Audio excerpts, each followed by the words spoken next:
The late anthropologist Edward H. Spicer wrote that the initial Europeans who participated in colonization of the Americas were heirs to rich and ancient cultures, social relations, and customs in their lands of origin, whether Spain, France, Holland, or England. In the passage to the Americas and encountering the indigenous inhabitants, they largely abandoned the webs of European social relations. What each actually participated in was a culture of conquest, violence, expropriation, destruction, and dehumanization. Spicer's observation is true, but the culture of conquest didn't start with Europeans crossing the Atlantic. European institutions and the world view of conquest and colonialism had formed several centuries before that. From the 11th through the 13th centuries, Europeans conducted the Crusades to conquer North Africa and the Middle East, leading to unprecedented wealth in the hands of a few. This profit-based religion was the deadly element that European merchants and settlers brought to the Americas. In addition to seeking personal wealth, colonizers expressed a Christian zeal that justified colonialism. Along with that came the militaristic tradition that had also developed in Western Europe during the Crusades, literally carrying of the cross. Although the popes, beginning with Urban II, called for most of the ventures, the crusading armies were mercenary outfits that promised the soldiers the right to sack and loot Muslim towns and cities, feats that would gain them wealth and prestige back home. Toward the end of the 13th century, the papacy began directing such mercenaries to crush domestic enemies in their midst as well, pagans and commoners in general, especially women, as ostensible witches and heretics.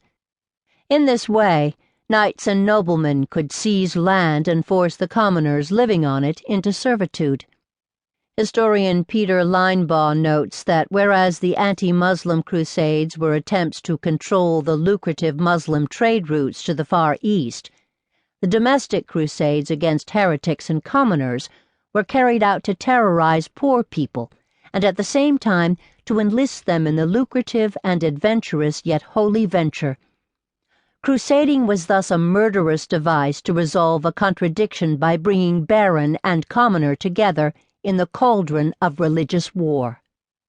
The first population forcibly organized under the profit motive, whose labor was exploited well before overseas exploitation was possible, was the European peasantry.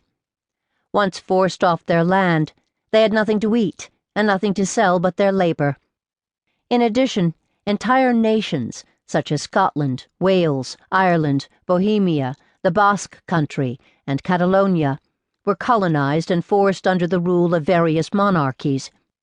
The Moorish nation and the Sephardic Jewish minority were conquered and physically deported by the Castilian Aragon monarchy from the Iberian Peninsula, a long-term project culminating in group expulsions beginning in 1492, the year Columbus sailed to America.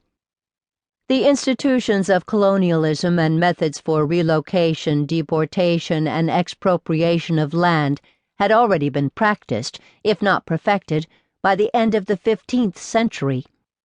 The rise of the modern state in Western Europe was based on the accumulation of wealth by means of exploiting human labor and displacing millions of subsistence producers from their lands.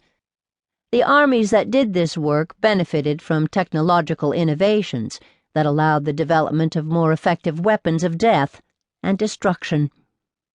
When these states expanded overseas to obtain even more resources, land, and labor, they were not starting anew.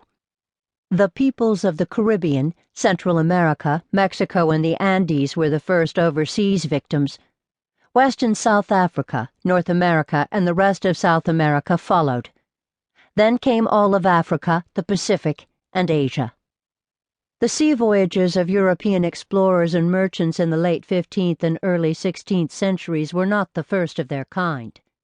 These voyagers borrowed the techniques for long-distance sea travel from the Arab world. Before the Arabs